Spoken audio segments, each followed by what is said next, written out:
Can you believe it? There's a country where you can live like royalty on just $10 a day. Lunch equals a hearty plate of plov, rich with flavorful meat, fresh bread baked in a clay oven, and a strong green tea with lemon, all for less than a cup of coffee in New York. Welcome to Uzbekistan, the cheapest country in the world, yet rich in ways no one expects. With gold mines, uranium, natural gas, and cotton fields, Uzbekistan's economy is brimming with potential, all while preserving the untouched charm of a story yet to be fully told. This land was once the beating heart of the Silk Road, where traders from China and Europe met amid tea steam and the clatter of horse hooves. It's a place coveted by Alexander the Great, scarred by Genghis Khan, and glorified by Timur. With cities so magnificent they're now UNESCO World Heritage sites. You're about to discover a Muslim country, but unlike anywhere else. Here, people practice their faith peacefully and dress freely. Women run businesses, and mosques stand side by side with bars and tattoo parlors. We'll dive into a world of golden smiles, smoky and meaty wedding feasts, lively nights at bars in Tashkent, and metro stations that feel like underground art museums. From horse-filled villages in the countryside to traditional markets like Chorsu Bazaar, from the starry desert skies of Karakalpakstan to the dreams of migrant workers, Uzbekistan is a mystery still waiting to be uncovered, and you'll see that living like a king only costs $10 a day. Uzbekistan is one of only 2 countries in the world that are doubly landlocked, meaning not only does it have no coastline, but none of its neighboring countries have access to the sea either. What seems like a disadvantage has, in fact, made Uzbekistan a cultural crossroads and an incredibly rich land in natural resources, covering an area of over 448,000 square kilometers, about the size of California. Uzbekistan has a surprisingly dense population with approximately 38 million people today. It's the most populous country in Central Asia. Most still live in rural areas where traditions and a slower pace of life remain deeply rooted. However, urbanization is swiftly reshaping major cities like Tashkent, home to 3 million people, and one of the nation's key cultural centers. But do you know what truly makes Uzbekistan priceless? Is it the dazzling history or the ancient architecture? In part, yes, but the real treasure lies beneath the surface. Uzbekistan is the world's 4th largest gold producer, with colossal gold mines anchoring its economy. And that's just the beginning. The country is rich in uranium, oil, natural gas, and coal, quietly positioning itself as a regional powerhouse. Think agriculture can't thrive in Central Asia's arid climate? Think again. Uzbekistan ranks as the world's 5th largest cotton producer, often called white gold, harvested from vast fields and one of the country's top exports. Thanks to these resources, Uzbekistan is steadily emerging as a regional economic powerhouse. Few lands have wielded the magnetic pull that attracted figures like Alexander the Great, Genghis Khan, and Timur. Alexander arrived in the 4th century BC, calling it one of the most beautiful places he had ever seen. Centuries later, Genghis Khan came not to admire, but to conquer, burning, looting, and reducing cities like Samarkand and Bukhara to ashes. Then in the 14th century, Timur rebuilt Samarkand from the ground up, transforming it into a thriving center of scholarship, architecture, and religion in the Islamic world. Landmarks like Registan Square and the ancient madrasas still stand today, recognized by UNESCO as World Heritage Sites and drawing millions of visitors to Uzbekistan every year. But in 1924, the country became part of the Soviet Union. The Uzbek language was suppressed, Islamic culture marginalized, and the nation underwent full Soviet assimilation. It wasn't until 1991, with the fall of the USSR, that Uzbekistan finally reclaimed its independence. Since then, the Uzbek language has been revived, Islam has returned to public life, and the country has opened its doors to the world. Today, Uzbekistan thrives alongside its ancient cultural heritage, every corner telling a story, from the iconic blue domes of Samarkand to the 2,500-year-old fortress walls of Khiva. Uzbekistan once stood at the heart of the ancient world. About 90% of its population is Muslim, But don't confuse Uzbekistan with Arab nations. There's no enforced dress code, no strict behavioral rules. You'll see women in short skirts strolling city streets. Here, Islam is part of identity, a unique Central Asian cultural essence. People drink tea instead of alcohol during celebrations. Tea is a sacred ritual when welcoming guests. You'll hear prayers recited in ancient schools, greetings exchanged in traditional Islamic fashion, and EDM music blasting in Tashkent's bars at night. Uzbek is the official language, but Russian remains widely spoken, especially in major cities. Speaking Russian is a must if you want to rent an apartment or find a job in Tashkent.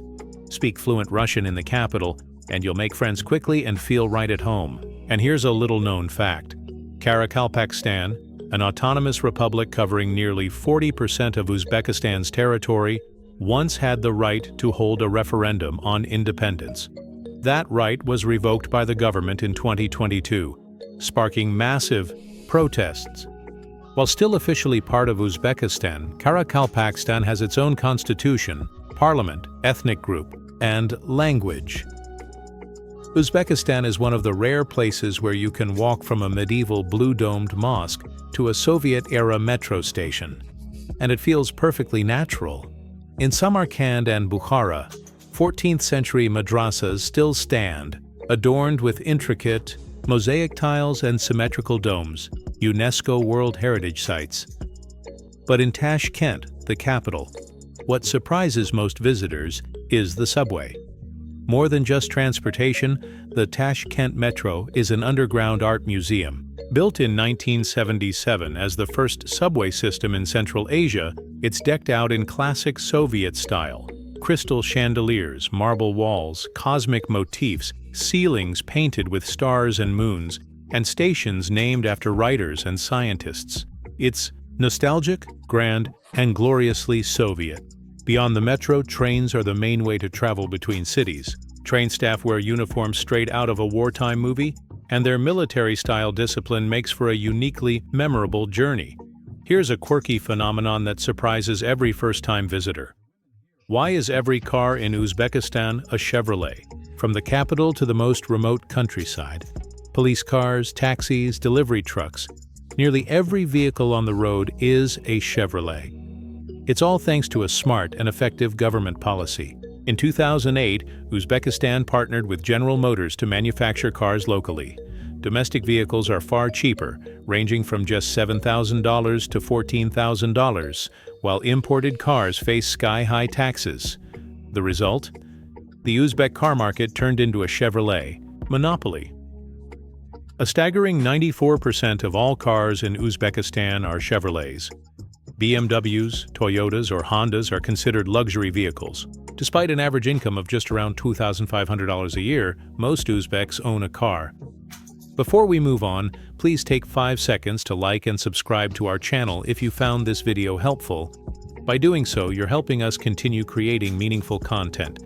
Thank you, and now let's keep going. After all, this is the country where you can live like a king for just $10 a day. Uzbekistan ranks among the cheapest countries in the world to live in. With just $10, about 122 to 1,500 Uzbek sum, you can easily cover a full day's expenses.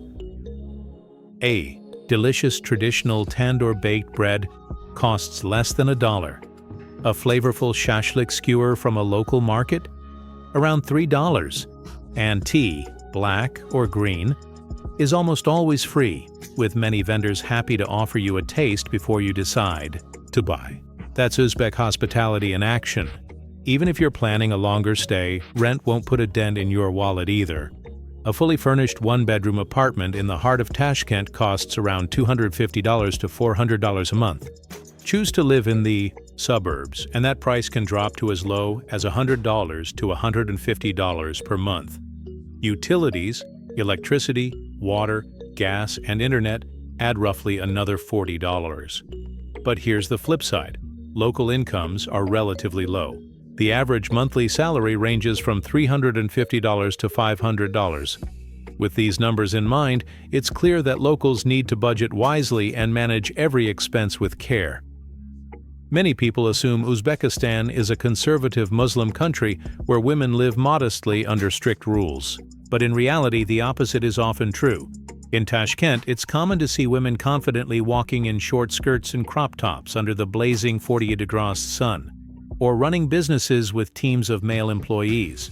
Uzbek women are also active in media, education, and politics. They're full participants in modern public life. According to statistics, 17.5% of Uzbekistan's politicians are women, one of the highest rates among post-Soviet countries and far ahead of Russia, and that number keeps growing, especially in major cities where the younger generation embraces gender equality. Of course, a strong sense of politeness and respect still runs deep in the culture. Uzbek men still practice traditional courtesies, offering seats, holding doors, and helping women with their bags, not out of condescension, but because it's a respected part of their culture. This is a country where you can dress in modern styles freely and still see daughters-in-law sipping green tea with their mothers-in-law every afternoon. Uzbekistan is a curious country. Most fascinatingly, you can step into a traditional tea house and order a strong pot of green tea under the midday sun, while just outside, modern Chevrolet cars roar past 14th-century walls adorned with blue mosaic tiles. Tea culture is the most vivid symbol of Uzbek life. Uzbeks can drink 5 to 7 cups of tea a day. Morning, noon, or night, it doesn't matter. Tea isn't just a drink, it's a social ritual. Every meeting begins with a pot of black or green tea. Even the way it's poured speaks volumes. Fill the cup to the brim? That might be a subtle hint that it's time to leave. Pour just a little? It means stay longer. We've got so much more to talk about.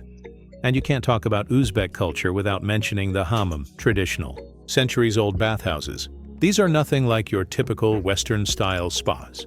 A hammam is where people go to cleanse, relax, socialize, and sometimes even arrange marriages for their sons.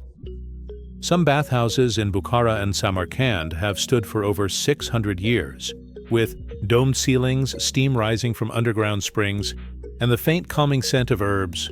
What often delights foreign visitors is the iconic golden smile. In many rural areas, women still wear gold teeth as a form of beauty and a way to carry their wealth. In Uzbek culture, gold teeth symbolize prosperity, much like a Rolex or a Chanel bag in the West. Dental clinics here even offer aesthetic, gold tooth services, ranging from engraved designs to aristocratic-style gold braces. Uzbekistan is also renowned for its centuries-old tradition of handmade carpet weaving. These intricately crafted rugs are exported and displayed all over the world. Khiva, in particular, is famous for its master artisans who have passed down their weaving techniques through generations. The beauty of Uzbek carpets blends seamlessly with the timeless charm of Khiva itself, a city that has remained almost entirely preserved since the 6th century. Here, you'll be hard-pressed to find modern buildings. Nearly every structure, from city walls and domes to ancient madrasas and bustling old marketplaces, bears the marks of history. But Khiva isn't just visually stunning. It was once a strategic hub, fiercely contested by empires and powerful rulers across the centuries. That's why Khiva isn't just a beautiful destination. It's a living cultural and historical symbol that everyone should experience at least once. In Uzbekistan, weddings aren't just events, they're full-blown festivals. Cooking begins before dawn. At the heart of it all is plov, a signature rice dish infused with meat, carrots, garlic, and rich oils. But don't expect small pots. Uzbeks cook plov in massive cast-iron cauldrons, some the size of swimming pools, stirred with giant paddles to feed hundreds, even thousands. It's more than just food. It's a celebration shared by the entire community. Then there's daros, the ancient art of tightrope walking that spans centuries.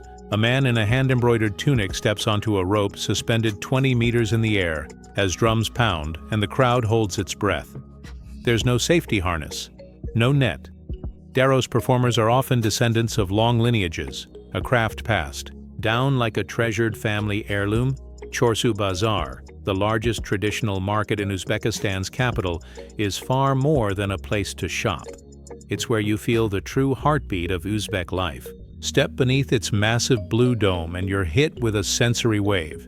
The scent of spices, the explosion of fabric colors, the lively hum of buyers and sellers in constant motion. Here, you'll find just about everything, from dried fruits, nuts, and golden honey to steaming tandoor bread, hand-embroidered scarves, intricately woven carpets, and ceramics adorned with ancient Central Asian patterns.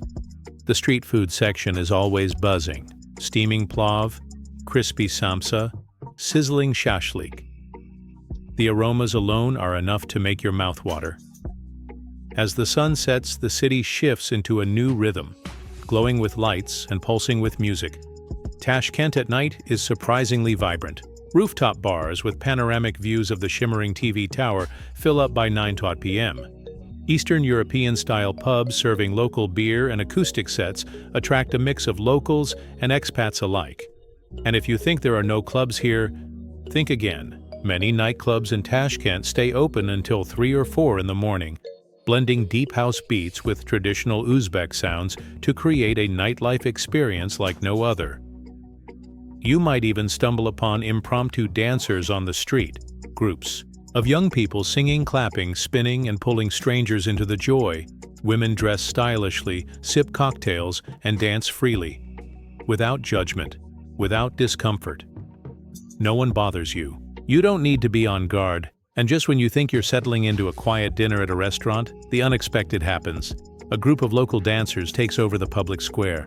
A vibrant, spontaneous performance unfolds before you. Traditional Central Asian dancers move with grace and fluidity, and they are absolutely mesmerizing. Compared to European styles, Central Asian dancers feel more captivating, more artistically rich. And here's something many don't expect.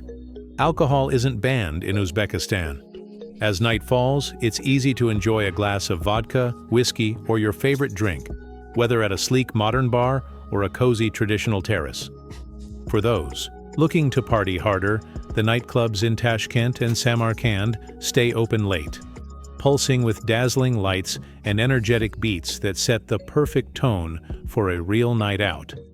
After midnight, the tea houses and night eateries near Chorsu Bazaar light up again. The smell of kebabs, fresh bread, and steaming green tea fills the air, a blend of calm and buzz, unmistakably and uniquely Uzbek. You can sit there until morning, listening to locals tell stories, sipping hot tea under the night sky, and begin to understand why Uzbeks consider nighttime an essential part of life. In Tashkent, you might start your day haggling over raisins at the market and end it dancing beneath LED lights with total strangers. Put these experiences on your list, my friend. One of the most common questions travelers ask is Uzbekistan safe? And I'll tell you, it's incredibly secure. The crime rate here is astonishingly low. You can walk alone at 2 a.m. in Tashkent without a second thought. People are kind, polite, and always ready to help, sometimes even inviting you into their home for tea, no matter that you're a stranger. That said, it's always wise to stay alert. Petty theft and small scams can happen anywhere in the world, especially to tourists unfamiliar with local exchange rates. Always ask for the price beforehand and carry small bills. Some vendors might forget to give change if you're not paying attention. And if you're taking a taxi without a meter, negotiate the fare before getting in to avoid surprises. Still, I recommend finding a local tour guide or someone familiar with the culture to accompany you, not only to avoid being overcharged, but to deepen your experience.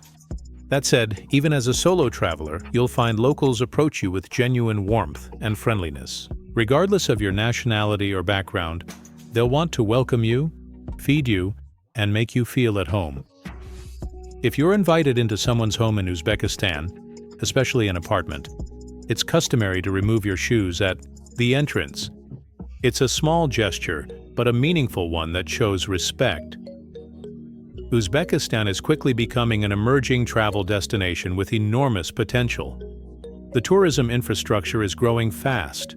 High-speed rail networks are expanding. Boutique hotels are popping up across the country. And visa policies are becoming more relaxed. It's steadily establishing itself as a tourism hub in Central Asia. That said, be prepared for the climate. Uzbekistan can get extremely hot and dry, especially in midsummer. In cities like Tashkent, Bukhara, and Samarkand, temperatures can soar beyond 50 degrees and 122 degrees, so pack accordingly. If you're planning a visit, the best time to go is between August and November. The weather is still sunny, but more comfortable, and the markets overflow with fresh fruits and nuts at incredibly reasonable prices. Beyond the extreme climate, what truly makes Uzbekistan special is its immense cultural heritage, shaped for centuries by the Silk Road. This legacy draws millions of visitors each year, especially lovers of architecture, photography, and history. But Uzbekistan also carries the heavy imprint of climate change. Nowhere is this more visible than at the Aral Sea. Once the fourth largest lake in the world, it has all but disappeared, leaving behind a vast salt desert, an entire coastal culture gone. Former fishermen have turned to cotton farming or left their homeland behind altogether. Since the war in Ukraine began, hundreds of thousands of Russians have migrated to Uzbekistan in search of safety. As a result, Tashkent has become overcrowded. One major consequence: a sharp spike in rental prices. With modest incomes, many locals can no longer afford private rentals. Some have moved back in with their parents, others now share apartments with strangers. In certain neighborhoods, living spaces have become cramped and congested. Life feels more stressful as real estate prices soar far beyond what most people earn. At markets and train stations, you may come across a sad and sobering sight: children begging. They often move in small groups, offering chewing gum, window cloths, or simply holding out their hands. Most come from poor rural families or undocumented minority communities. Locals have grown used to seeing them. At the same time, millions of Uzbeks live and work abroad, drawn by wages far higher than what's available at home. That's Uzbekistan, a country of contrasts, but also of truth. Uzbekistan, a place where you can live cheaply, eat well, and feel safe. Yet also, a place where the economic dream pushes millions to seek a life elsewhere. Thank you for watching until the end of this video. We'd love to hear your thoughts in the comments below. If there's anything else you'd like to learn about Uzbekistan, don't hesitate to let us know. We're here to provide meaningful and valuable insights. If you found this video helpful, please support us by liking the video and subscribing to the channel. It motivates us to keep creating content that matters. See you in the next video.